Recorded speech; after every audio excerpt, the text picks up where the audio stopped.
Well, Eddie, again, we're going to deal with a big story at the end of this, but just why are we in Cardiff today? I mean, just talk us through why you've dragged us here. Joe Cordina, what we're going to expect. I think you're going to get a great fight. I mean, listen, last time Cordina wasn't on the verge. He became a big star with that one-punch knockout of a Gower. All of a sudden, goes back to the gym a week after, for some reason, as a lot of fighters do, straight after a victory, just for that 1 week. Hurts his hand a little bit, has a rest, goes back, goes into training camp for Rakimov. First punch of the spar, breaks his hand. All of a sudden, out for 6 months, gets stripped because of the ruling of the exemption from the IBF. And then Rakimov, I sign him to fight Zelfa Barrett, hoping Zelfa wins.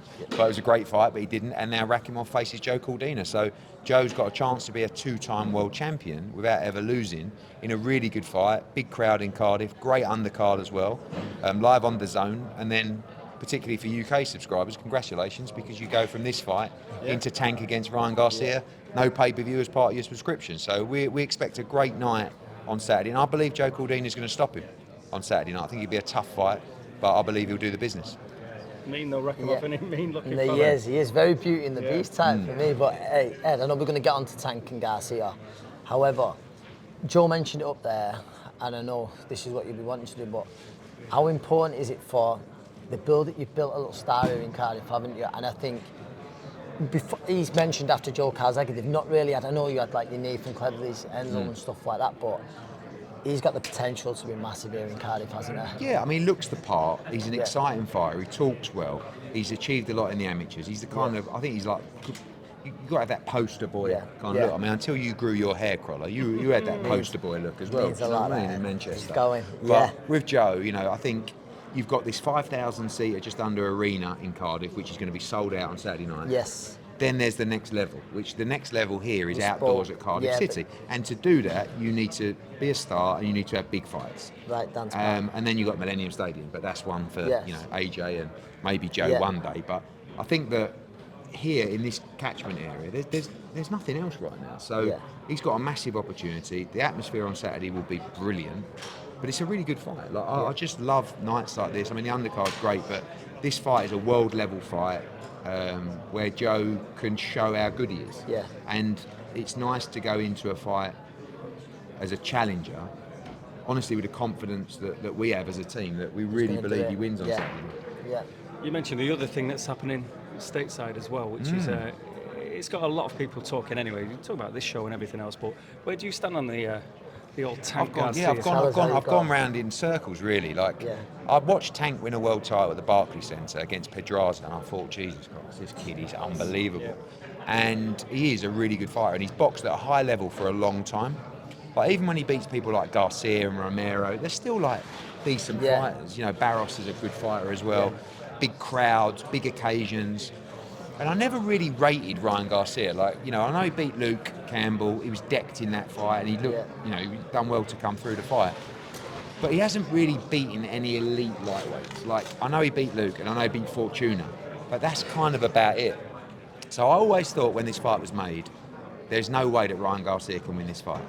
Then I started speaking to people and getting their opinion, just randomly in a chat. People like Eddie Reynoso and Canelo and Shakur Stevenson, who was at my show, and Devin. And they give Ryan Garcia a lot of chance in this fight, which makes me think, well, actually, he really can fight. We know punch is very hard.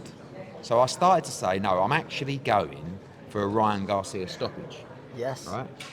Then as I was explaining why I was doing it the other day, I thought to myself, no, don't be silly. But that's what makes it a great fight, it is. But so I go for Tank. Inside the distance. Yes, round 6 to 9. But if Tank gives him too much respect, and if it's a fencing competition, if he lets him use his reach and his size and isn't prepared to close the distance, I think he's going to be dangerous for him. If he's tentative, because Ryan's super sharp, especially with a left hook, but Tank's got a very high boxing IQ. I think if he cuts the distance off, if he moves him with his feet, if he's aggressive on the inside, he will knock him out. I don't think Ryan Garcia has the greatest chin in the world. Yeah. But if he's tentative... He did get up after Luke though, didn't he? He did, but listen, I love Luke. Yes. but he's not a huge puncher. Like Tank. And Tank is a huge puncher. Massive, yeah. And at 136 pounds, which Ryan's going to be boiled down to, Yeah. and with the rehydration clause, which isn't unreasonable in terms of the number of Yeah. it, I just feel like you can visualise him getting knocked clean. Yeah. Do you know what I mean? I Yeah. can't visualise Tank getting knocked knocked clean clean out, yeah. But listen, what a fight! What a fight! Red, we were saying on the way up, so in that lightweight division, I know at the minute, I know you've done bits with Hearn and stuff, but you don't promote any of them. So as a neutral, you've got Tank Garcia, I know it's a pound above lightweight. Hearn and Loma fight next month. Yeah. Shakur Stevenson, obviously, is kind of run out. Who do you see as number one? Who comes top out of that? I mean, it's fun, isn't it, when you start breaking down resumes and stuff Yeah. like that. Like, I think Devin will beat Lomachenko comfortably, right? I Right, think okay. just a mixture of stages Style. in their career Yeah. and Timing. Devin's so big and long and like. But it's a fascinating fight Yeah. between two great fighters. But then when you look at Devin's wins, like You the don't reality is compare the only to- one that he's beaten is Cambosos. Yeah. Cambosos had a life and death with Lee Selby. Yep, could have gone either way. Right? He beat Teofimo Lopez, which you have to give him unbelievable props for, but Teofimo was all over the place. And listen, Cambosos was unbelievable that night. Yeah. Then you look at the resume of Shakur Stevenson, who again hasn't really beaten anyone, but, I mean, he beat Oscar Valdez, Valdez, yeah. but he hasn't really beaten anyone at the lightweight.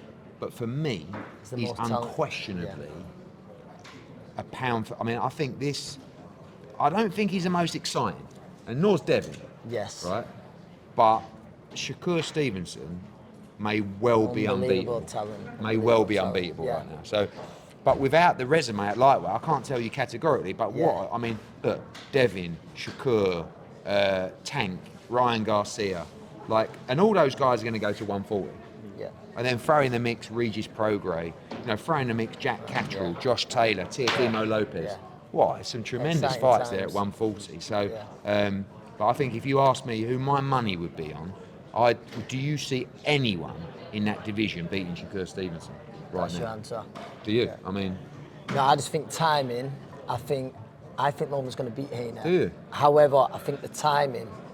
I think Shakur it looks better for Stevenson. you, doesn't it? Just a bit. I can't go against it, can I? No, but I think Shakur Stevenson will come out on top against Yeah, any of them I now. agree, I I think agree. timing. Listen, with Loma's career and stuff like that, but he's a special talent. Yeah, man. yeah.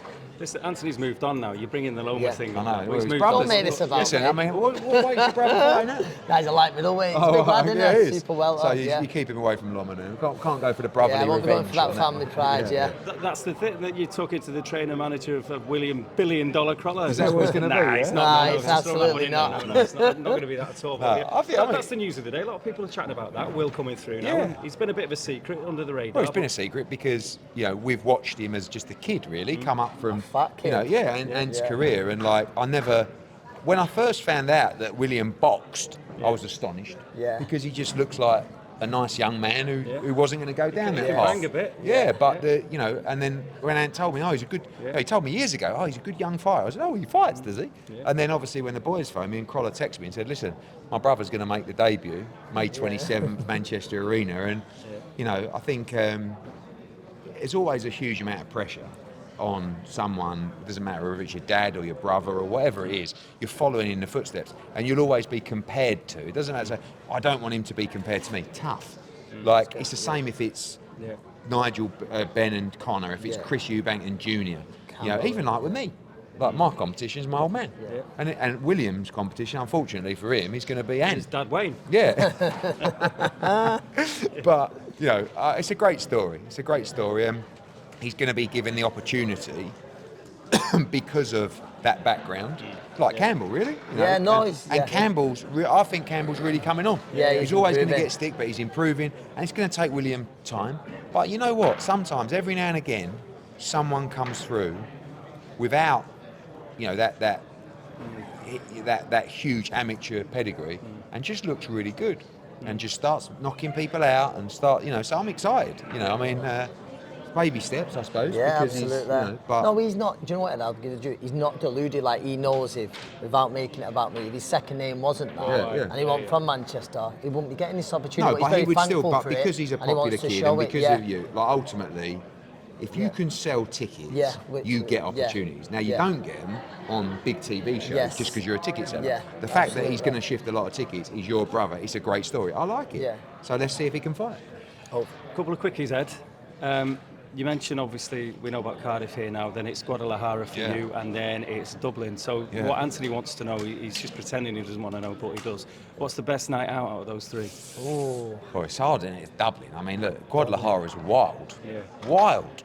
But Dublin's Dublin, isn't it? I mean, listen. mate, look you at said last time that the Conor McGregor Guinness Black Forest. Black Falls Irish Stout. That's it. It's better than the Fantastic Guinness. stuff. Yeah, really good, So really we're good. gonna have to see that. But we got challenge when we're over Yeah, there. absolutely. look at that 3-week run, which Yeah. is Guadalajara, Canelo Alvarez John against Ryder. John Ryder. May 20th, Katie Taylor against Chantel Cameron. 27th, the big night with William Crolla. Sorry, I mean Lara against Wood and Jack Cattrall. So it's a Will's great going to run. love this, isn't he? I know. He's creating a monster. Yeah. Yeah. Oh, well. Final one, a bit slightly left field, but I heard your dad, because you mentioned your dad before. I heard him talking about what happened in Sheffield in the Crucible. Have you had to think? Do you have to think about these serious things now about what happens if, or how you try and prevent it? Extra security with protesters and stuff. Yeah, I mean, again, for however long the Crucible's been running, I don't know, 40 years. Yeah. Of course, there's never been any incident like it. My dad's fuming, and my dad thinks that actually everybody who attended should actually sue this young man for damages, quite frankly, because at the end of the day, you're disrupting, you're creating a lot of emotional issues for people who attended, and it's not nice, and it is worrying. Yeah. You know, it's the world we live in. It's the first time snooker's been front page news for a long time. I had a few people on social media who said, "Be honest, was that you and your old man?" After that. So, when all things like that happen, you have to think about the situation. And unfortunately, we live in a world where, the young son of a very wealthy investment company director wants to run onto the Crucible bays and vandalise it with paint and dust. So there you go. I don't see what it's got to do with snooker, but obviously they want to make their voice heard, and unfortunately they want to do it in sport. So it does make you think across other sports, whether it's darts, whether it's boxing. You just got to be on your toes. You don't want to tempt fate, but if you did that boxing, it wouldn't end well, would it? No. It wouldn't end well. No, Like, I mean, would it? I don't advise. Well. I mean, even at the snooker, Yeah, there was a no lot one's of brave unhappy enough. people. Yeah. But I wouldn't recommend, if anyone's watching, trying it at the boxing. Yeah. You have to make your way out of the arena. Cardiff out? on a Saturday night with 5,000 or 6,000 fans, probably not the best. Very final one, Ed. Again, because it's not going anywhere. This chat about the heavyweights and Saudi. Yeah. I mean, on a scale of 1 to 10, how realistic is Look, the whole thing? I mean, realistic, because Saudi mean business, and we've done deals there before, easily, frequently, and there's no negotiations, but I fly there next week to start those negotiations for that night. And one thing I will tell you is, obviously subject to the deal, which has never been a problem with them, AJ will fight Deontay Wilder or Tyson Fury, no problem at all. They need all 4 fighters on board to make it happen. I'm sure Usyk will do it. I know Deontay Wilder will do it. He's never really had So what are you suggesting here? Well, you know what? You know, One might ultimately, not. Tyson Fury will think he holds the key to it. You know, he's going to fight Andy Ruiz, I believe, July 22nd. July 22nd. You know, decent sort of warm-up fight for him, but who knows? I mean, a lot of work to be done. But I'm going out there, not for a holiday. I'm going out there to see if there's any legs to it. Right. So, well, enjoy Cardiff. Thank you.